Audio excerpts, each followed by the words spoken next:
A challenging climate, strange days, unprecedented times. However we choose to describe it, there is no doubt that the coronavirus has brought upheaval and disruption to global society on a level that many of us have never experienced before. While there's much talk of the pandemic being a great leveller due to its holistic impact on day-to-day life, the truth is far more complex, with individuals, businesses and organisations feeling the effects of the coronavirus in a variety of different ways. The new normal aims to give these people an opportunity to tell their stories, assess the potential impacts of the pandemic on their lives and careers, as well as exploring the challenges and opportunities that have arisen from this era-defining situation.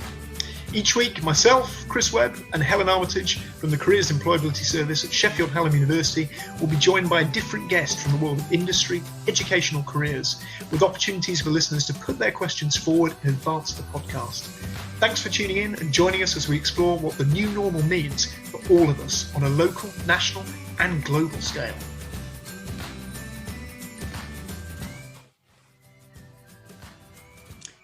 Good morning and welcome to episode 4 of The New Normal. As usual, I'm joined by my co-host, Helen Armitage. Helen, how are you doing today? Very well, thanks, Chris. How are you? Yeah, I'm pretty good. Not quite as good as the Palm Island background that you've got. But, one can wish. So we've got a slight change from the previous 3 episodes that we've had on the podcast so far. We've actually got some final year students from Sheffield Hallam University with us here today, who we're going to introduce in a second one by one. And this is maybe a chance for us to perhaps cover some issues that we haven't covered in previous podcasts, give a little bit more of a student voice. So we'll go straight in. George, if I can ask you to introduce yourself first. Yeah, hello, my name's George. I'm currently a final year student studying sport and exercise science at Hallam. I am a student influencer working for the university, and I'm soon to be the Health, Wellbeing and Life Science College Officer in my next year. Fantastic, thanks George. Eleanor, can we come on to you? Yeah, hi, I'm Eleanor. I am a final year English student. I currently work, well, I've been furloughed actually, within the Students' Union and applying for jobs and hoping something bites. Fantastic, thanks Eleanor. Over to you, Sarthak. Hi, my name is Sarthak and I'm a final year student of BSc Honours Sport Business Management. I worked with George as a student influencer in the university, and apart from that, currently, I am looking at my further study options and I have a PhD interview upcoming in the next week. Brilliant. Well, best of luck with the PhD interview. Fiona, if we can come to you. Hi, I'm Fiona. I'm a final year MEng mechanical engineering student, hoping to graduate in June. I'm kind of just looking at the minute of trying to find jobs, but I did have an interview and that got cancelled. So at the minute, just keep hoping. Yeah, very sorry to hear that, Fiona. I think that's reflecting probably quite a few of the students that might be listening today as well. Yeah. And finally, last but not least, if we can come on to you, Am. Hi, my name's Am. I'm a final year automotive engineering student and I'm a student influencer as well, working under Chris. Fantastic. Yeah, thank you for the plug there, Am, as well. Okay, fantastic. So we're going to move on just before we start to talk about our typical section that's come in over the last few weeks, which is our gloom balances. So trying to start off with a little bit of positive rays of sunshine to kind of balance out some of the perhaps the more negative stuff that we've seen in the press. So Helen, do you want to kick us off for this week? Yeah, well, I've got 2 this week, being greedy like that. For me, the first one is the collaboration with colleagues across the sector. This morning, both myself and Chris were a part of a really cracking Zoom session run by Grad Consult and Handshake. And it was a really great opportunity to meet and speak with other careers professionals, higher education professionals and employers across the UK. So that was really great. And just something else, just for a bit of fun, I'm loving seeing the pictures of all the different animals wandering around what is normally busy spots around the world. So if you've not seen a video of the penguins wandering around a deserted street in Cape Town, it's highly entertaining. It's like a scene from Madagascar. A bunch of lions laying on a road in South Africa as well that's normally just thriving with people. And apparently there was a badger wandering around Sheffield train station. I've missed that, but I'm definitely going to check it out as well. Yeah, I have to give a shout out to Rob King from the Sheffield Hallam Enterprise team for being official badger watch for the university. So from my perspective, I think there was one that stuck out for me really over the past couple of days, and that was an article actually about some of the industries that are starting to open up a little bit more because of the need for content. So one was HarperCollins, the publisher, actually now accepting unsolicited manuscripts. So from authors without an agent, an opportunity to actually put forward kind of their own stories or novel ideas. Obviously, I think we might get a lot of love in the time of coronavirus, but amongst that, I'm sure there'll be some quality stuff as well. So great to see those industries being opened up to a different audience that might not have had a chance to get involved previously. And I believe we've got a few other good news stories as well from some of our guests today. So George, I think if you could kick us off with your one. Yeah, so in my weekly family quiz, this week we did countdown, and I was fortunate enough to get the role of Rachel Riley. So yeah, it was definitely an interesting one. Not the usual role I take up in the house, but you know, you got to do what you will with it. Did you feel it was a fair likeness, or? Yeah, I'm not quite as good with the cards though. It's actually more of a skill than I originally thought. We have been saying that the best thing about the some of the stuff to come out of the coronavirus has been the acknowledgement of people's skill sets. So there we go. Exactly. Get that on your CV. Absolutely. Oh yeah. Oh, I don't know about the numbers though. Okay, Fiona, if we can come to your one, I think you have one as well. Yep, so I've seen a couple of good articles about an increase in community spirit in terms of British people all coming together to support each other. For example, there's like Captain Tom Moore raising all that money for the NHS, but also in terms of people just clapping for carers on the street, kind of like helping neighbours. And when I've been out walking a lot of people would just be like, hello, how are you? Are you okay? I think it really shows that even in these difficult times, there can be still positives. Yeah, absolutely, Fiona. I think, you know, we've had so many sort of guests and kind of Helen and I each week reflecting those type of things exactly for the same reason, that, you know, things that maybe we haven't seen before in society are now starting to kind of come up a little bit more, which is great. Yeah. And finally, with it being World Earth Day yesterday, Am, I believe you had a particularly topical one as well. Yeah, so as part of the whole lockdown around the world, pollution's been decreasing. I think I read somewhere that particulate matter has decreased by up to 60% in some major cities. And you've got cities like Mumbai and Shanghai that for the first time ever you can see all the buildings and kind of mountains and stuff in nature clearly for the first time in years and years. Fantastic. So that's kind of hopefully started off on a little bit more of a positive tone. And hopefully we're going to bookend that at the end with some kind of positive takeaways as well. But what we'd like to do is move straight on to the questions and the discussion points that we've sort of shared previously. And Helen, I think, is going to kick us off on that front. Yep, so I'm going to come to Am and Fiona for this first question / discussion topic. So just kind of want to get your thoughts on and your intentions of your graduate employment originally. What were your plans before the COVID-19 pandemic kind of kicked off? And how do you think these have or will be changed as a result of the pandemic? Yeah, I think mine's probably a bit of an unusual case because you'd expect that COVID has kind of affected everyone in a negative way. But I got offered a graduate scheme from the place where I did my placement, and since the whole pandemic, none of the plans have actually changed, and they've kind of sent out emails regarding the pandemic, but as far as I know, the job role's still going ahead, so I think I'm lucky that I work with an employer that kind of appreciates that the graduates coming in not going to be negative towards them during the recovery from the pandemic. Yeah, it's really positive to hear that story, Am. It's in what's seen as like a lot of negative stories at the moment, a lot of research that's coming out about a lot of employers are pulling internships and placements and graduate schemes or changing them slightly. It's really positive to hear that you've not had any change whatsoever. So that's really great. Fiona, how is it affecting yourself? So I did have an interview lined up just before Easter, but then that got cancelled because it was an SME and they just said, unfortunately, that they're having to stop the recruitment process, and then the job might actually happen like in the end of the year or next year. So at the minute, I've not really got any options because I am still looking for jobs if there are out there, but when I've been looking, there weren't many. So I'm just trying to finish university and then hope for the best. Yeah, I think it's a really tough situation for a lot of students and graduates at the moment, and don't feel like you're on your own in that boat as well. I think a lot of students and graduates are going through the exact same thing. But I think that's that kind of attitude that you've got to still keep looking, still keep searching, keep applying for things that are advertised and available. I think that's the kind of sense and skill set to be holding on to, really. And very useful there, I think, as well, Fiona, just for you to mention that about the difference with the small and medium enterprises, the SMEs, whereas we heard from Anne about, sort of the large scale graduate employers.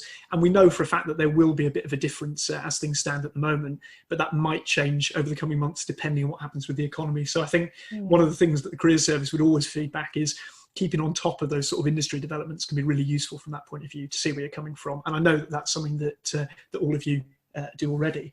I think kind of to lead on from Helen's point there, which was quite interesting about that idea of staying proactive. And this one, I think if we maybe start with Sartak, if that's okay. How do you feel that you've sort of reacted, I guess, personally to the pandemic since the changes have come in? And I know that might be quite a difficult question, but certainly in terms of your resilience and adaptability, and do you think, that you've sort of risen to the challenge, or have there been kind of any issues perhaps adapting based on your own experience? I mean, obviously, the pandemic has been disruptive to every individual's life across every sector, across every age, irrespective of any religion, anything. And in this sort of sense, it is obviously important to stay positive, because obviously you are stuck at home for 24 hours a day, not allowed to go out unless it is absolutely needed. And it is very easy to have the anxiety problems, the negative thoughts coming to your mind, the depression. And I think I basically, you can say, sort of made a list of things what I wanted to personally do. As I have already said that I want to progress on to a PhD, I started preparing some of the stuff ahead so that when I start my PhD, I can know what is being taught in the class or whatever it is. Some of the research skills, I'm trying to develop some of those skills. In terms of adaptability, it is very difficult to, I guess, transition from, you can say, a working space to a remote workplace. And what I have found is remote working is very difficult. It is not easy at all, because when you have a bed right behind your workplace, the urge to sleep is real. And so I guess it is more like, you can say, to adapt. I previously used to go and exercise outside, go to the university gym, but with all of that, I guess for adaptability, I'm just trying to keep myself positive, trying to do stuff that is related to my course, trying to do stuff that I am interested in. And I guess many people in the careers know that I run a small company of my own. So during this time, we are actually taking some steps to increase our horizons in terms of launching new products, which might be relevant for people down the line, not immediately, but this is the time for us as a company to basically work within ourselves and basically not rather upskill, but rather procure some stuff which we think will be relevant down the line. And as a company, we are proud that we have actually recruited interns amid this pandemic and actually allowed them to work from home. Although we can't pay them massive sum because we are a small SME on our own, but whatever it is, I have given up a part of my salary, whatever I am earning, to the interns so that they can also keep up during this pandemic. Yeah, that's all about it basically. That is my trying to adapt and being resilient to the change that is currently occurring in this world. Yeah. That's great to hear, Sartak, and I think you've kind of echoed some of the things that our guest from last week, Ellen Logan, mentioned in terms of sort of that growth mindset and future planning, as well as just thinking about what's happening right now. I'm going to also bring Eleanor in here, if that's okay. Just because you mentioned, Sartak, about that adaptation to remote working and maybe some of the different sort of methods or different technologies that have come up, particularly since the pandemic started. So Eleanor, if you don't mind, I'd come to you. I know that you've kind of been doing quite a few things recently that have involved maybe adapting to remote learning and technology, and wondered if you'd be happy to share some of those experiences with us. Yeah, absolutely. So it's been sort of a very weird process, I suppose. I think we've all sort of been peripherally aware that we can do things like video calls. However, I really think this has really pushed that sort of like notion of online learning really to the forefront. I've been having tutorials online with tutors through video call. I've been doing video call interviews. I had an interview the other day that was a presentation, and were coronavirus not happening, I would have given it face to face. However, because of this, I had to give it online. I have a million different types of web software downloaded, like Zoom and Skype and Cisco WebEx and everything in between. And I think there's definitely sort of been, I think the resilience has to come from knowing that I think for many of us, we still have university work to do, even if classes aren't on. I think the resilience has come in being motivated to have a video interview, which can be very scary, quite frankly. And, getting out of bed every day, making sure that your uni work's done. It sounds like very basic things, but without the sort of structure of everyday life, especially I think as students, when we don't have, even though like, we don't have the structure of having to get up out of bed for work, for example, or having research to do or whatever it might be. I think having that resilience and being able to say to yourself, like, yes, I'm going to get this done, is incredibly important, I think. We would probably agree with that, wouldn't we, Helen, about, I think, a lot of stuff's been said, and there's a lot of stuff online about, how professional people are being, but actually, I think it's very much true for those of us working or remote working at the moment as well. Sometimes getting out of bed in the morning is the achievement. And I don't think that necessarily we should look down on that. So I think it's great to hear that reflected, because I think a lot of people will be in a similar boat and saying, thank you for mentioning that. So yeah, just going back to yourself there, Sarthak. So you mentioned that you've got a company that's kind of thriving and growing, and you're learning how to kind of adapt and diversify slightly in the current climate. And you spoke a bit about research skills as well. I'm just wondering what other skills you feel you might have developed as a result of the pandemic. I mean, one of the skills which I'm trying to develop, or in the process of developing, is my leadership skills. Apart from being at the university, I'm part of a research body called the Football Collective. We are organizing a conference which I am leading on the 12th of May for early career researchers doing their research on football, because this is a precarious time for early career researchers as well, with jobs vanishing out. And I guess when I found out that this is one of the options which we can do, I said to basically the founder of the collective that, well, we can put an event on because there is nothing happening and it is important to keep people positive. We have so far gathered response from across the world. There will be 16 different researchers in their early careers presenting their research, and they are from around 10 or 11 different countries. And we have got one of the stalwarts of football commentary, Mr. Peter Drury, to do a keynote on the evolution of football broadcasting in that conference. So I guess like there are some of the skills such as negotiating, developing my leadership, getting creative. These are sort of the skills I'm trying to develop during this pandemic. Yeah, it's really, really great to hear, and really nice to hear that you've got such a positive outlook on the situation, and you are developing, you're growing as a leader, you're developing those negotiation skills. And I find it really interesting that, that I think there's a couple of different types of people. There's one that will just kind of freeze when things kind of get tough, but you're really demonstrating resilience and that growth mindset, and you're wanting to plough forward regardless of the current climate. You're thinking of ways to adapt, which is really great to see. So we're hearing quite a lot in the media at the moment, and I'm sure you guys may have seen this yourselves, in terms of talk of a quote-unquote lost generation. And I know Helen will move on to talk in a second about how we actually experienced something a little bit similar during the last recession. George, if we can come to you on this one, what are your thoughts on this type of language that's sort of being used? Do you feel that yourself and maybe people in your generation are seeing this as a bit of an absolute barrier? Or do you feel it's something maybe to try and defy and overcome? And what are your kind of general thoughts on this? I mean, when I started reading into it, I thought I feel like the comparison is I can see it, but we are in very, very different positions. I think there is an opportunity to, take advantage of the situation. But in my view, I think the whole point was we're not. The whole point from most of the articles are saying that we're not going to be able to get jobs and we're not going to be able to do this. And the time right now is particularly emphasizing, this lack of jobs and this lack of opportunity. But I think for us, it is one of those things that we can overcome. And it shouldn't stop us making the most of the situation we're in.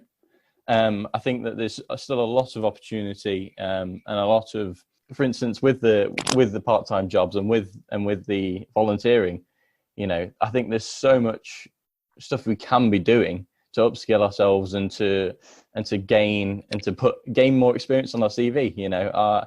Personally, when I came to join uni, I tried to apply to all the supermarkets and could never get a job. And now all of a sudden there seems to be, almost a mass amount of supermarket jobs. And I'm thinking to myself, this is a time for me. Had I not been in the position I'm in now, I would have been hopping straight onto a job and trying to get my foot into, trying to learn and develop myself within a role that's been put out available to me.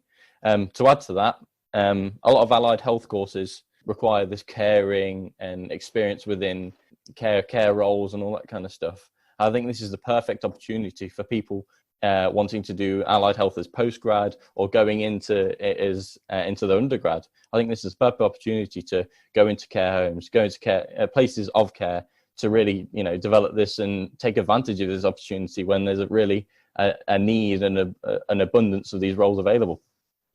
I think that's a really good point. And I mean, the sector side of things in terms of maybe how we're perceiving different jobs and different career pathways is something that obviously is getting a lot of airtime. And I think a lot of particularly public sector work, like you've mentioned in terms of allied healthcare, people are starting, I think, to really realise now the genuine importance of that alongside the more traditional healthcare roles, and just how much that links everything together. So I think some really, really key points there. Sartak, I noticed you've got some views on this as well you wanted to share. So I'll come back to you now. That's okay? Yes. So basically, I have seen people calling it as a lost generation, and this is terming this period as the Greater Depression or many things. But what I believe is that what we are seeing is basically the fourth industrial revolution, and the way we do work once we come out of this pandemic will change forever. Basically, you can quote me on this. Most of the corporate jobs are basically, you can say, work from home, and most of the corporates are now working from home. You don't need to go to the office every day unless absolutely needed. Most of the work, such as you can say, meeting people, showing presentations, you can do it on Zoom and certain other platforms. And I guess this is the way the work will change in the upcoming days. And I believe this is the fourth industrial revolution which we are seeing, and everyone who will be surviving this phase will come out as a better individual, an upskilled individual, and a better person. Fantastic. That's really, really, really positive reflections to hear. I'm going to come back to Eleanor now as well. I think you've got something to add on this front. Yeah, I sort of have an opposite perspective. Sorry to be a bit of a downer here. I think there's definitely been a lot of focus on upskilling and, getting in those, for example, like in health courses, etc. However, I personally can't go back to my parents. I currently live in a rented student house. My tenancy ends at the end of June.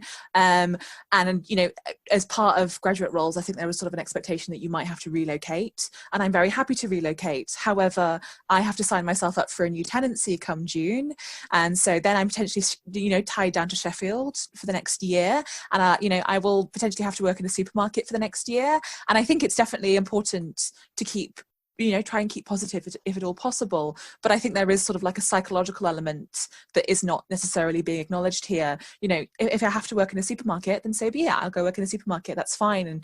But ultimately, I don't want to be working in a supermarket.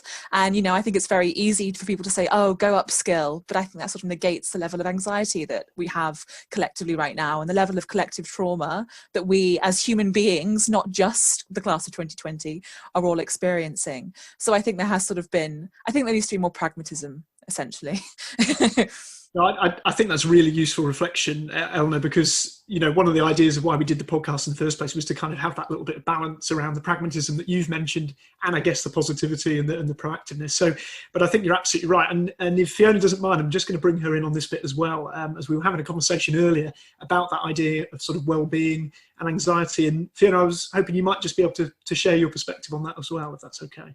Yeah, I think that because of the lack of jobs, a lot of people feel quite anxious about trying to find a job. And for example, because I live at home, so I know I'm okay for the minute, but some of my friends are still in Sheffield and they're living in rented accommodation, and they used to work in bars, but now their part-time income is just completely gone. So I know they'll be worried about trying to find a job to sustain living there.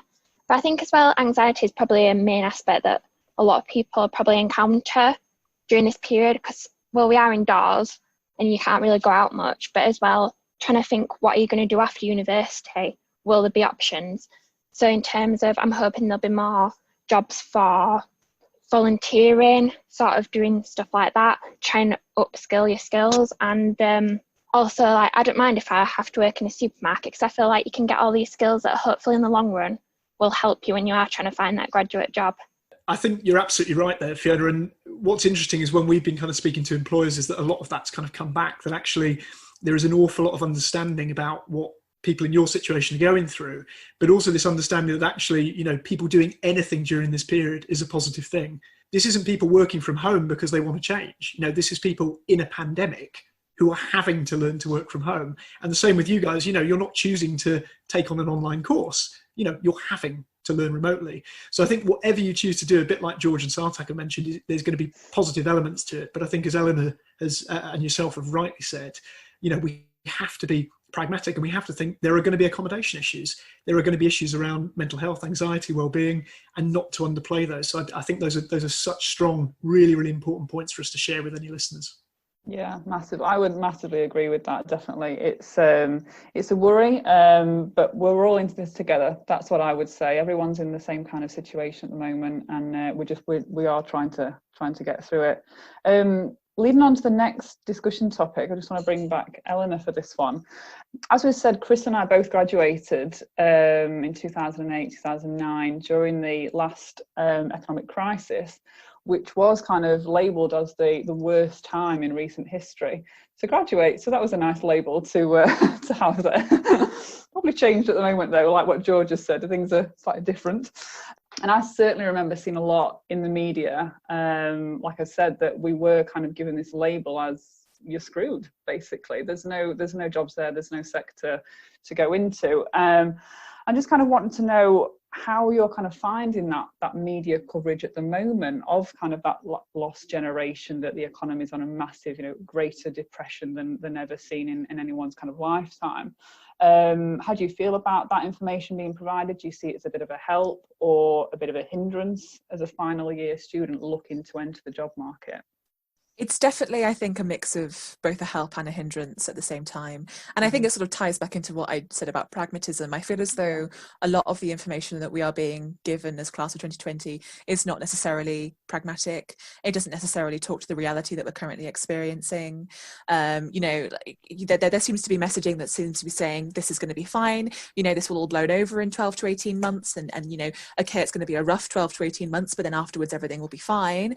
And then equally, on the other hand, I think there seems to be messaging that is saying, you know, this is going to change everything. The way people are employed is going to be changing. You know, don't have hope. And so I don't feel that there's not that sort of middle ground that's saying that is being realistic about things. I think the thing is that the people aren't being realistic because we just don't know what's going to be happening. You know what I mean? Like, no one has a crystal ball that can see into the future. You know, we're all guessing and speculating right now. You know, everyone's guessing on every single level. But I also think what potentially makes this different is that this is very truly a sort of international, global thing. It's not, I mean, correct me if I'm wrong here, but the 08-09 recession was sort of more limited in scope, not to like downplay it at all here, but you know, in this sense, you know, I see articles from Asia, I see articles from, you know, Australia, I have friends who graduated in America last year and they're feeling this. And so I think it is a more of a universal thing that is going to be more difficult to overcome. It's not just class of 2020. It's, let's be realistic here, it's class of 2019 and it's also class of 2021 as well. Do you feel that the unbelievable knowledge that's out there at the moment, so there's a lot of labour market information, there's a lot of sector updates that's happening, do you find that to be quite a help so you can keep up to date with what's going on in different sectors? You can see what sectors are kind of thriving, so kind of the healthcare sector at this moment, that's massively in demand versus other sectors that are kind of unfortunately crumbling. I mean, in 08-09 we didn't really have that knowledge there wasn't kind of the video conferencing tools there were now. So do you feel that knowledge and the platforms to kind of continue into a new normal is providing a bit of positiveness? I think it's definitely, I mean, I personally in this pandemic try to keep myself, I absolutely pay attention to the news, but I try to keep myself limited on it. I feel as though if we're all watching the news 24/7, every single hour of every single day, we'll all become way too anxious. And, and I think that's once again a collective trauma thing. So I think keeping an eye on labour statistics is very helpful. But I personally try to keep myself limited on it, try to take a step back. I think if I watch the news cycle 24/7, it won't help my mental health here. And I personally am living in like a little tiny student house, and so I don't even have the luxury of a garden, so it's just like I think it's just like I know I keep saying it, but it's about being realistic. It's about trying to I think there is hope to be had, and I think there is positivity to be had, but I think relentless positivity isn't helpful right now. I think we have to have an acknowledgement of like, okay, yeah, things are going to be rough for a while, and we have all these numbers, but what do they actually mean? It's just a balancing act, in my opinion. Yeah. Absolutely, yeah. I think you're absolutely right there, Eleanor, and that shared trauma I think is really important. I suppose we should make it clear, although this podcast is really focusing on yourselves as class of 2020 final year students, you made a really valuable point there that actually this is going to have a big impact on people who graduated in the last 2 years, people who are currently looking for placements or internships, school age students who are just finishing their GCSEs, A levels, BTECs, people who are in apprenticeships who independent providers might be closing down. There's an awful lot of people affected, that shared trauma that you talked about. So yeah, really, really valuable, I think, to mention that, and really worth kind of bearing in mind. Moving on to the next discussion point, which kind of touches on some of those things about maybe how we react to that shared trauma. I'm going to come to you first, George, but I'd like to pick this up as well with Sartak and with Anne, actually. As sort of Helen mentioned, some of us have kind of been through, definitely not similar. I don't think we've ever had anything like this before, but maybe sort of comparable changes to the economy on a short-term basis. And what that's often tended to do, it's certainly led to kind of an increase in things like people going into teaching or people going into postgraduate study. And actually, George and I were talking about this the other day, the idea of maybe postgraduate study being seen perhaps as a bit more of a safe bet by students in times where maybe there's fewer opportunities in the labour market. And of course, there may be being a knock-on negative impact there if that's not the right option for them, but it just seems like a bit of a safety net. So, George, just coming to you first, what are your thoughts on that from the point of view of the uptake of postgraduate study because of what's happening now, and maybe some of the potential challenges there? Yeah, I mean, I think in that whole, you've planned it out very well there. That's mostly of what we discussed. But I think going on from that, it's definitely there will be a mismatch of degrees, I believe. I think, there will be people in degrees that possibly they don't want to be in or didn't really think they wanted to do and ended up being in one just because, like we say, it was a safe bet. But it also positively could be that push that some people need. I think some people are quite hesitant about maybe doing a master's because they think, it's the student finance and it's another year of being in university, and maybe it is that final push that they need to get that master's and then hopefully develop themselves even further. And so you can see it in both ways, but I guess it's a very individual person to person basis. Yeah, I think that's probably a fair assessment. And I think that probably is a good reason for us to perhaps come on to a couple of other viewpoints that might be similar or might be a little bit different. Sartak, you're about to interview, I believe, in a couple of weeks' time for a PhD, as you mentioned earlier. What are your kind of thoughts on this subject? One of my major thoughts about the postgraduate thing is that while I am a big advocate of people trying to upskill themselves through studies, and while it might not be suitable for many people to do whatever the courses they are choosing, but what I believe is there is obviously a course for every individual, and it is up to the individual to categorically find what is the right thing for them before deciding what they want to do. And this is what I'm speaking from a personal experience, because one of the things I joked was like, I'm waiting 8 years for my graduation. That was because I'm actually waiting 8 years because I actually enrolled in the computer science course. I did 3 years of that, dropped out before the final semester to move over to the UK and study sport business management. And studying computer science was one of the wrong decisions in my life because I didn't love the subject. I just went with the flow. What do you call it? The rat race, just ran in that. And I believe what I'm doing now is the right thing for me, and I'm better equipped to do that rather than being a computer science engineer. So it is up to the individual to basically, I guess, find what is the right thing for them, what they really want to do, what they really want to study. Because when you are doing your postgraduate study, if you're doing a master's, for 90% of the people, it is probably the last degree you are ever going to do. So it is important for people to choose the right thing. I think that idea of choice and doing the research and really thinking carefully, absolutely great point to mention, particularly as you said around the fact that people will end up doing the wrong degree at some point and maybe coming back to something else. So do you have any additional thoughts on this you'd like to share? I think on my course, because I'm studying engineering, engineers are quite practical. And obviously with all the COVID thing going on and the lack of jobs out there in grad schemes, people are considering and applying for master schemes rather than doing nothing for a year if they've not got the job they want. So I think it's just an alternative career path that they're trying to sort out rather than, like I said, doing nothing for a year or getting a kind of filler job until they can get the job or the grad scheme that they'd like. Yeah, I think there's kind of three really, I suppose, valuable, slightly different perspectives on the postgraduate side of things there. And I think all of them really lead back to, if you're unsure about postgraduate study, do that research, talk to people who know a little bit more about postgraduate study, whether that's the recruitment teams in universities, whether it's the career services, really make sure that you are kind of getting that information. And I think there's just a couple of additional points on this front. So I'm just going to come back to George first and then Sartak.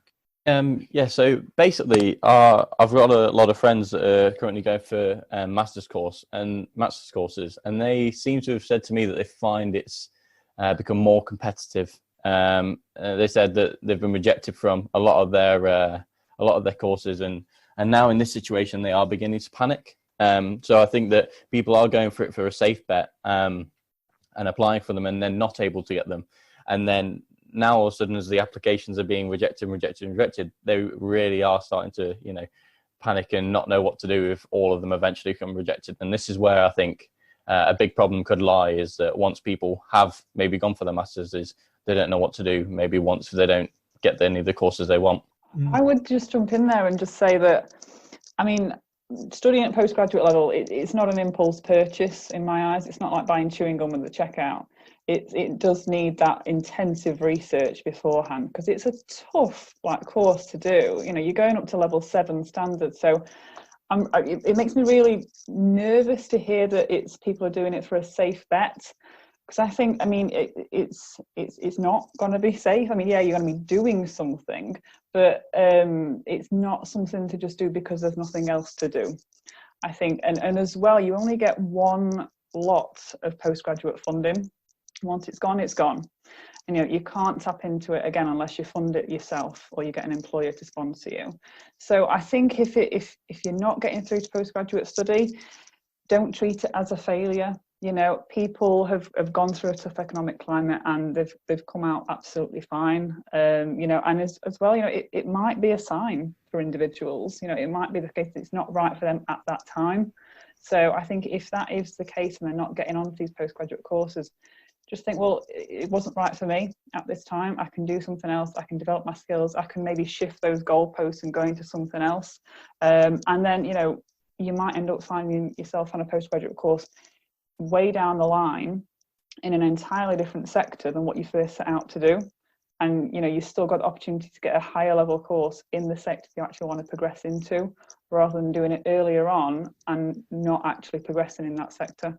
So it makes me really nervous to hear that people are thinking, I'll do a postgraduate because it's a safe bet. It just feels to me like, no, don't.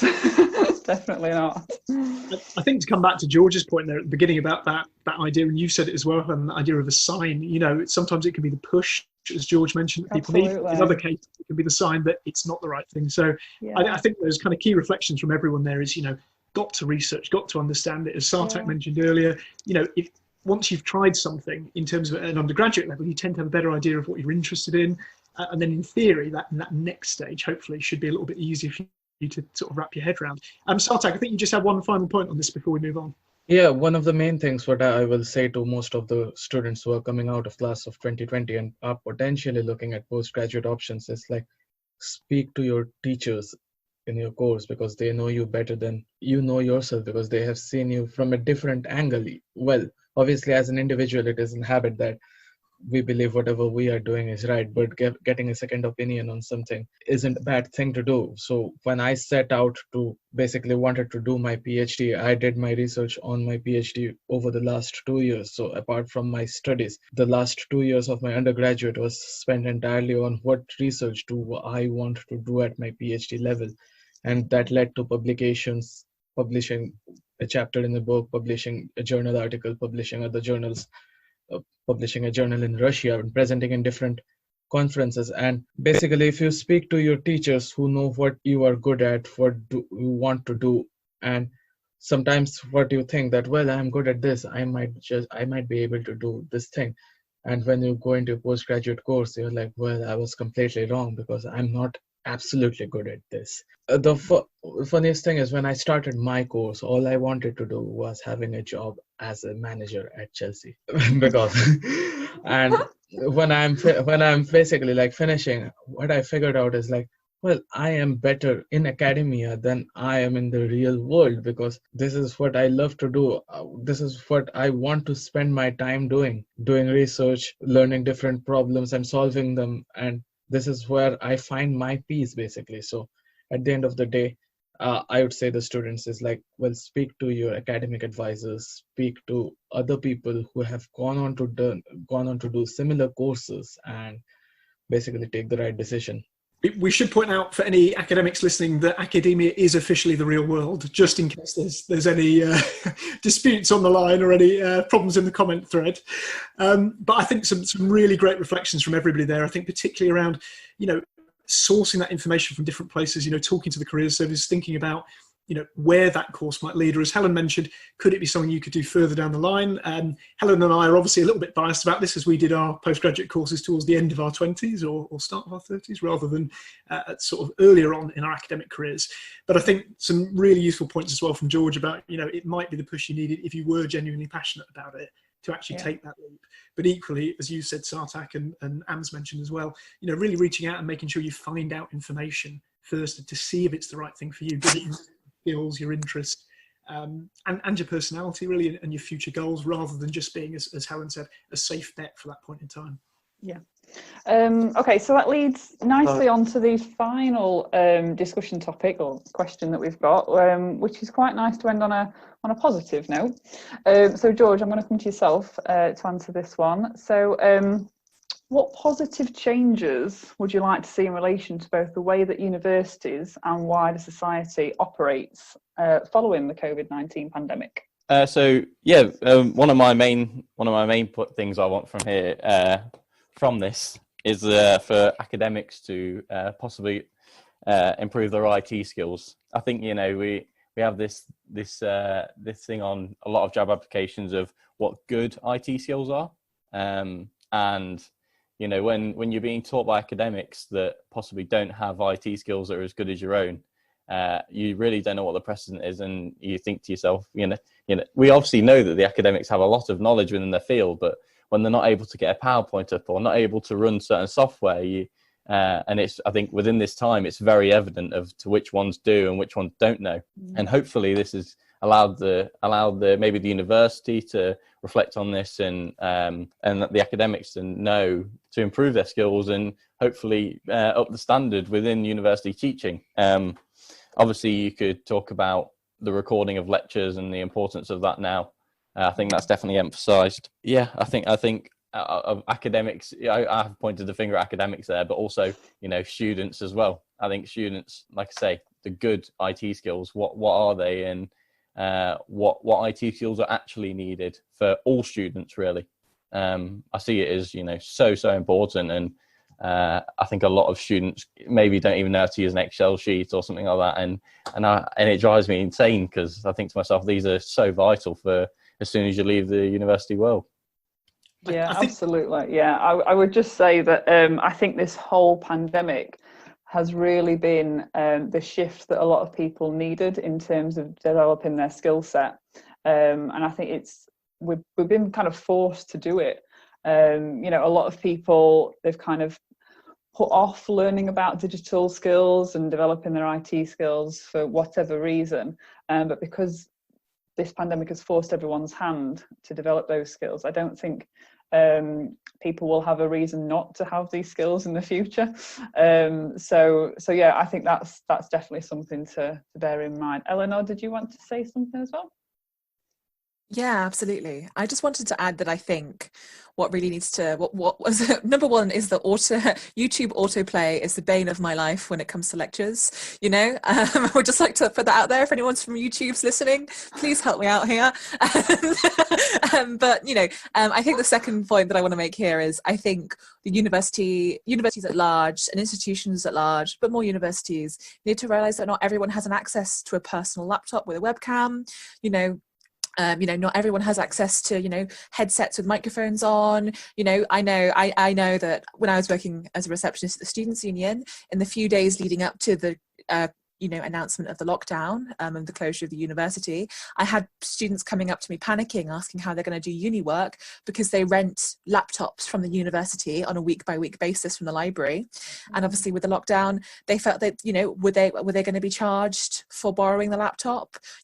Thankfully, I don't think that has been the case. But, if you don't have a laptop at home, if you're living, if university is an incredibly high expense for you as it is, adding those extra layers of inequality in terms of accessing webcams, having a high-speed internet connection, especially in Sheffield, just things like that. I think there really needs to be sort of more awareness on things like that.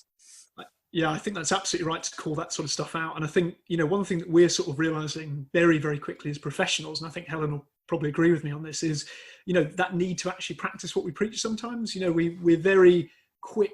Generally, I think a lot of professionals, we can be very quick to kind of tell people, okay, this is what you need to do to succeed, or this is kind of what you need to upskill at.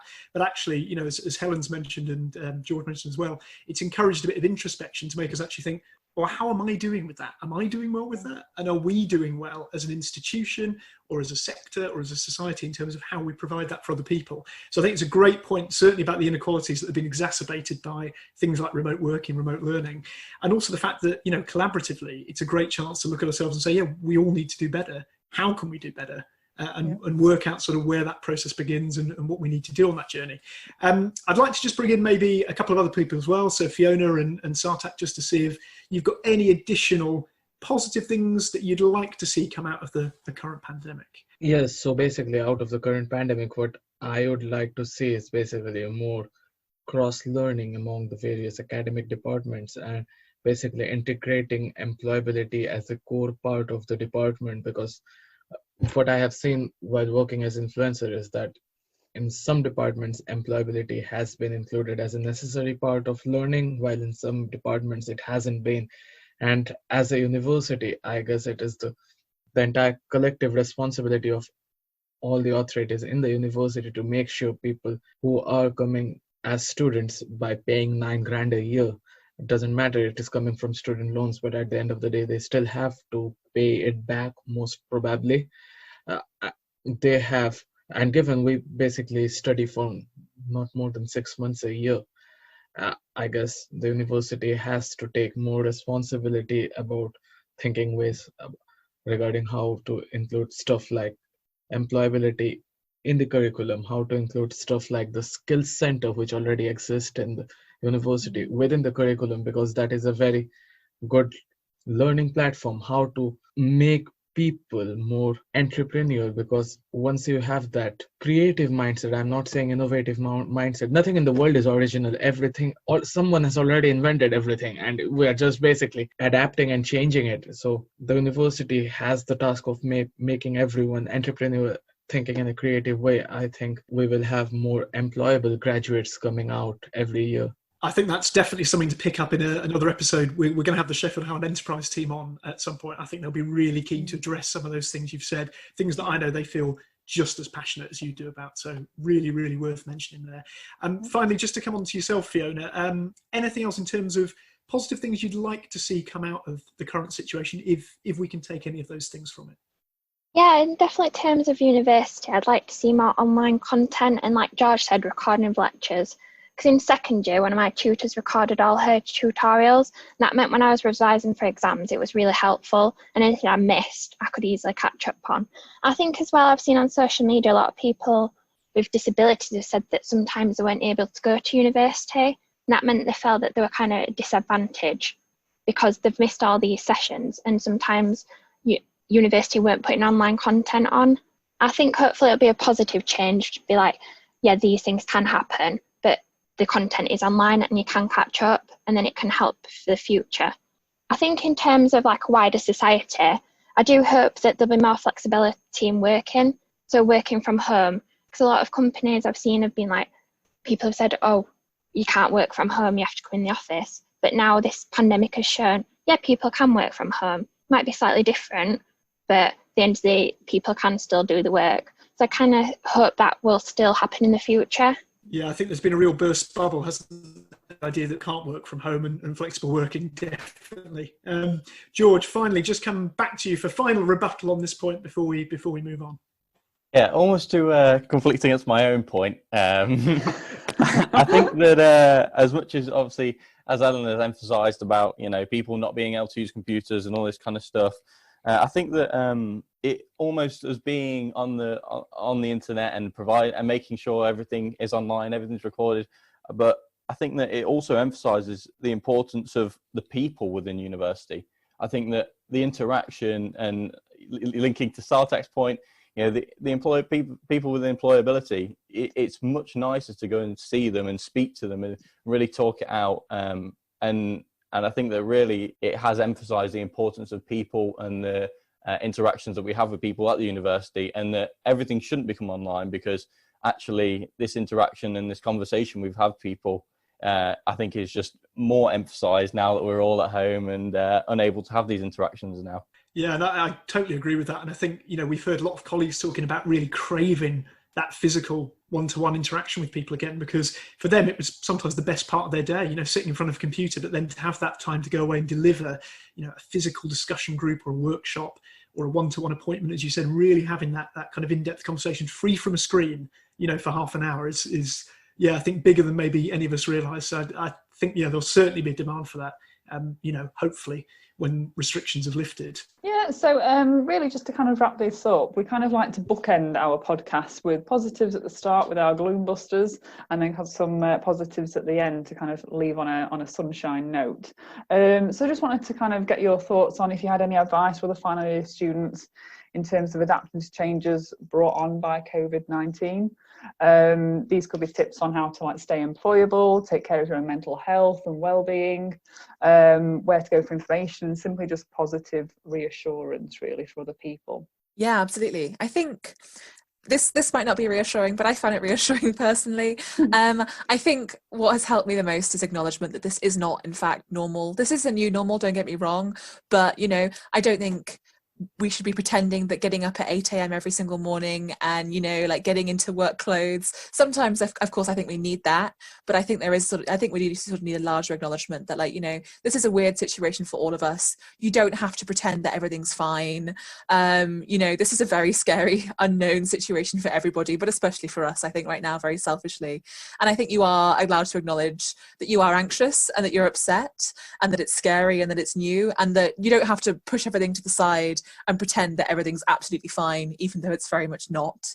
So I think that's been really helpful. And perhaps it's a little bit, you know, negative in that sense, but I think it has been an overall positive for me in thinking, you know, like, okay, this is a difficult situation and I'm going to adapt to it. And I am resilient and strong for having adapted to it. Mm-hmm. Yeah, definitely. George, did you have something to add there? Yeah, I just think that it is a real opportunity, time for opportunity. Like I said early on in the podcast, you know, the jobs are available and all this kind of stuff. I think do take those opportunities, even if it isn't something that is within your sector. I think that the skills you learn will be transferable, and like Chris emphasised, it's this thing of you've gone out your way to do something now in this time where a lot of people, you know, maybe won't be doing anything, all this kind of stuff. I think that even just the period of oh, you worked during the pandemic, I think that's an attitude that will make you more employable. And then also on top of that, I think that it's an opportunity to network with people that you wouldn't have considered speaking to before. I think a lot of people have time on their hands now and are willing to speak to you. And so, maybe dropping an email or a message to someone that you possibly wouldn't have considered networking with before, really try and push it and get that communication going. I think that then outside of the pandemic, that you can possibly develop something upon that. Yeah, absolutely. I'd second that massively. I think one of the positives out of this whole situation is that it's brought people closer together in a weird kind of way. Collaboration has just gone through the roof. For me, I'm speaking to people in different universities that I wouldn't have spoken to before. Different employers have come forward. I'm finding LinkedIn is my saviour at the moment, and that's just made by LinkedIn kind of blow up at the moment because I'm speaking to a lot of different people. Yeah. Fiona, would you like to add anything to that? Yeah, definitely try and be positive during this period, because what I've tried to think is that it's not going to happen forever. Changes will happen. And then what have you learned during this period? So in terms of, have you boosted your work ethic by being like, right, I know I need to do this assignment, I can do it in this time and get this out of the way. And in terms of positivity as well, I think necessarily maybe this isn't what I wanted to do, but then in the future it could help in the long run. I think in mental health as well, in terms of what I've trying to been doing is trying to go for walks, because I've got so many assignments. I'm just focused on them. I've been like, oh, I haven't been out of the house in a couple of days. I think I need to do that. And I think that definitely does give you a boost, and it does help your mental health. So I think the main thing is to try and think about how the pandemic is affecting you, but what you can do to overcome it and how you can be more positive in general. Yeah, absolutely. Yeah. And Sarthak. So one of the major advice regarding the mental health side of things would be like, it is obvious that people who are living away from home might feel depressed and anxious given they can't go out of home. So one of the advice would be like, stay positive, speak to your close and loved ones as much as possible whenever you want, because the community spirit at this time is real and people are supporting each other. And in terms of resilience and adaptability, it is the time for people who haven't had a chance or opportunity before to do certain things to really now start doing or fulfilling their dreams in sort of that sense that, yes, always wanted to learn Microsoft Excel. I'm sitting at home. This might be the right time to learn. And yes, that is the sort of thing which people can do to keep themselves positive as well as try to upskill themselves. Yeah, absolutely. I mean, Chris and I referred to this in last week's podcast episode with Claire Adams from Handshake, where we asked about if certain skills are going to be heightened in this current climate. And the more things you kind of do now in the face of this adverse climate, that will look really good going forward, and it'll give you a talking point in upcoming interviews when they ask you, how did you cope with this, or where did you learn this skill? And you could talk about, well, during the COVID-19 pandemic, I developed this website, or I got involved in this volunteering community and did things like this. So I think that's really something to bear in mind. Yes, the world might be at a kind of standstill, but the more things you can do and adapt your skills and change in certain ways, I think that will give you massive brownie points going forward into interviews. And employers will be really impressed with that you've not just stood still, that you have got resilience and you can carry on regardless of the climate. Yeah. And I think, as Ellen also mentioned earlier, that will look different to different people. I think what's great about it is it doesn't all have to be the same. So, this idea that in the future there may well be an interview question, which is, what did you do with your pandemic? And I think, that's been seriously floated by a few people. But I think Eleanor's point was excellent, which is, for you, that could be the fact that you were balancing the end of a housing contract with having to do a part-time job, with doing video, learning technology. So I think, it's going to look different for different people. But, all of it, as you've said, George and Sarthak, is probably going to be valuable. And Anne, we'll finally come to you just in terms of any advice you've got for current final year students, or any other students for that matter, in terms of positives, making the most of the current situation.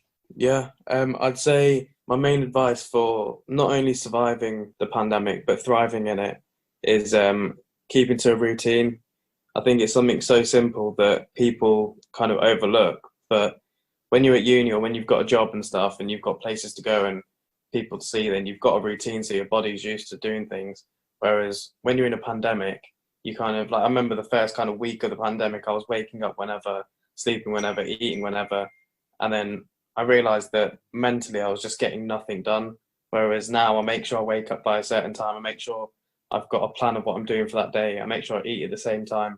And I feel like by having that routine, it makes kind of studying and looking at careers and just general productivity tasks a lot more straightforward. Yeah, I was just going to say regarding the kind of the positives of the pandemic, there aren't many, but I think the main positive is it's a chance for you to prove yourself, because so many people are being negatively affected by it. Because at the end of the day, although you don't want to think about it like that, the job market and the graduate market is one big competition, and the pandemic has kind of affected a lot of people in different ways. So by you having this opportunity to rise above it and still thriving, I think it just shows your mental resilience, and hopefully if you achieve the goals you want to, then it'll be rewarded.